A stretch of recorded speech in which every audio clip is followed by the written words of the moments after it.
Chapter 773, Cries. The pale white light quickly engulfed the bird-clawed infant's paramita, rendering the spread-out wilderness dull and indistinguishable from the surrounding ruined palaces, towers, and corridors.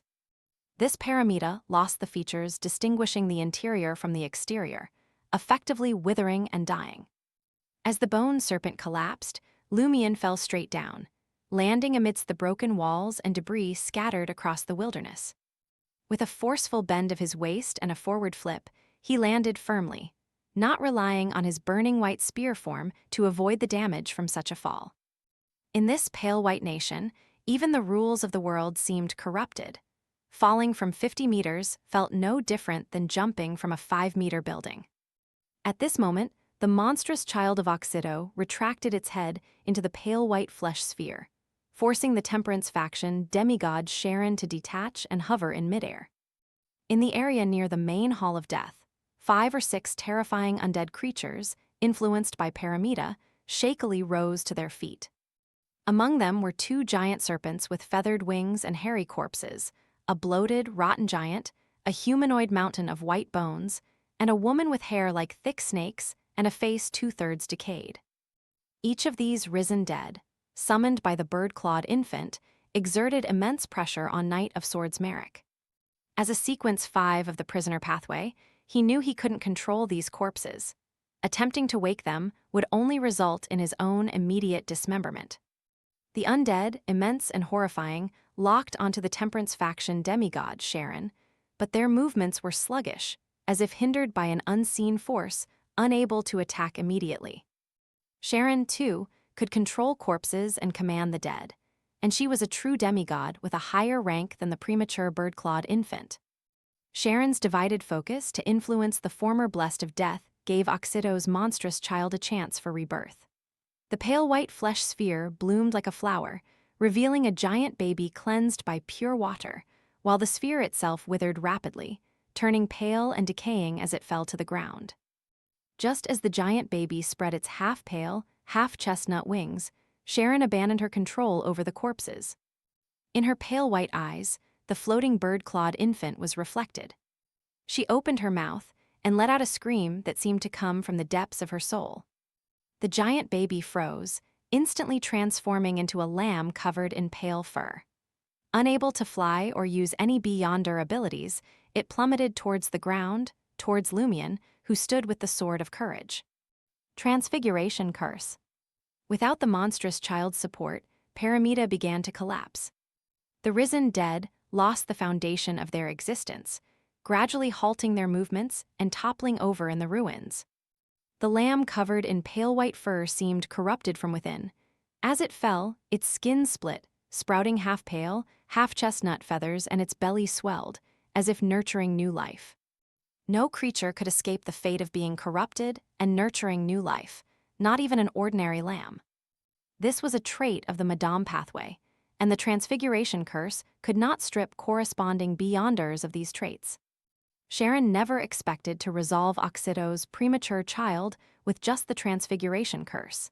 Seizing the opportunity, she let her pale white figure reflect in the mutated lamb's eyes.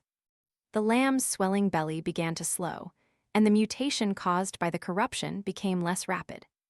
It continued to plummet towards the ground. Lumion, standing on the ground, looked up with a smile, raising the blue-hued, blazing white sword of courage. As the lamb entered his attack range, a spear of pure, intense sunlight shot from the half-collapsed tower. Knight of Swords Merrick, enduring significant pain and damage, once again projected the spear that illuminated the pale white world. This time, the bird-clawed infant, still in lamb form, could not evade or find a helper to block the spear. It could only watch as the golden spear of sunlight pierced its abdomen and exploded. At this moment, as the scorching white sunlight engulfed the target, Sharon used Lumion's eyes and the pure gold in the nearby ruins to mirror jump away from the bright, sunlit, and fading pale area. Although the lamb's body shielded her from the direct harm of the sunlight explosion, she, as a spirit-like beyonder, still suffered significant impact. When she reappeared in a golden pattern embedded in a wall hundreds of meters away, her figure had thinned noticeably, dripping waxy liquid like sweat. Lumion stood close to the pale white lamb, filled with courage, not dodging, but standing firmly, welcoming the spreading sunlight. Wearing the Eggers family's golden mask, his entire body ignited, blackening and melting like a candle, bringing extreme pain. Fortunately, he was not at the explosion's core, most of the damage falling on the bird-clawed infant, with Sharon taking some as well. Otherwise, the sunlight spear might have purified him in one blow. The sword of courage also absorbed half the damage, making his injuries not as severe as they appeared. Clenching his teeth, Lumion advanced instead of retreating, running towards the falling bird-clawed infant with the eroded white broadsword in hand. With a faint thud, the half-melted, ghastly pale lamb crashed onto the shattered stones. Lumion arrived a second later, his eyes turning from iron black to pale white. He swung the sword of courage with both hands. Bright white and blue flames flared, the sharp sword striking the lamb's chest and abdomen. The explosion was not loud, but the flames and the violent shockwave lifted the surrounding rubble, tearing a jagged hole in the lamb's chest and abdomen. Boom, boom. Lumion swung the sword twice more, splitting the bird-clawed infant's lamb form into charred fragments. The charred pieces were immediately eroded by the pale white color, bringing a sense of dark, dead silence. Just as Lumion was about to strike again, the pale lamb's abdomen exploded, scattering rotten flesh and liquid with a strange aura. Instinctively, Lumion slashed the void ahead with the sword of courage, cutting through everything there. Boom, bright white flames and a violent shockwave formed a solid wall, blocking the rotten flesh and evil liquid. As the pale lamb's abdomen exploded, a small, phantom figure with bird claws and wings, covered in a layer of pure water, flew out, heading straight for the blackbird egg beneath the ancient death's corpse. This time, the bird-clawed infant, reduced to a phantom, was no longer cautious, no longer circling. Knight of Swords Merrick could not throw the spear of sunlight again, as it would cause his severely injured body to dissolve in the light. Instead, he opened his arms, summoning a divine pillar of clean flame from the sky, aiming at the phantom heading for the main hall of death.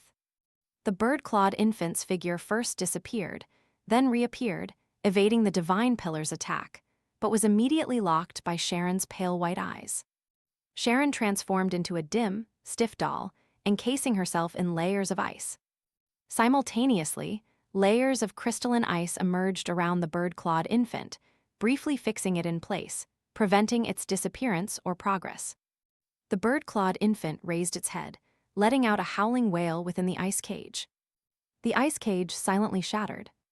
The bird-clawed infant's body, covered in clear, pure water, splashed towards the ancient death's corpse, forming droplets of faint golden liquid. These droplets, drawn by an unseen force, converged into a river, carrying the bird-clawed infant towards the blackbird egg burning with pale white flames. Seeing this, Lumion instinctively wanted to avoid the phoenix ancestor's corpse. He leaned back, raised his arm, and hurled the sword of courage. The broadsword, eroded to pale but blazing with white and blue flames, flew like a conscious missile, covering hundreds of meters, leaving a trail of flames in the air, and striking the bird-clawed infant. Locked on. Rumble. The sky near the blackbird egg erupted with expanding white flames, forming a mushroom cloud. Silently, charred shadowy fragments fell from the expanding flames and cloud, like a rain of dust. The dust turned pale before touching the ground, some blown by the wind onto the blackbird egg. At that moment, Lumion heard an illusory shattering sound and felt his Reaper potion fully digest. He had no time to rejoice as his mind and consciousness, protected by the Eggers family golden mask, were overwhelmed by fear and dread. He lowered his head, knelt to the ground, and hugged himself, trembling. He only wanted to obey the orders of the phoenix ancestor's corpse. As an undead, he lost his courage, his vision darkening. Thump splash. In extreme fear, Lumion heard the sound of a heartbeat and flowing blood. It came from nearby, within this pale white nation. It resonated strangely with Lumion. Faintly, Lumion heard a mournful cry, "Child. My child." "Who is your child? Who are you?" Lumion instinctively wondered. The mournful cry continued. "My child, where are you?" The voice paused and then rose slightly. Umbella, where are you?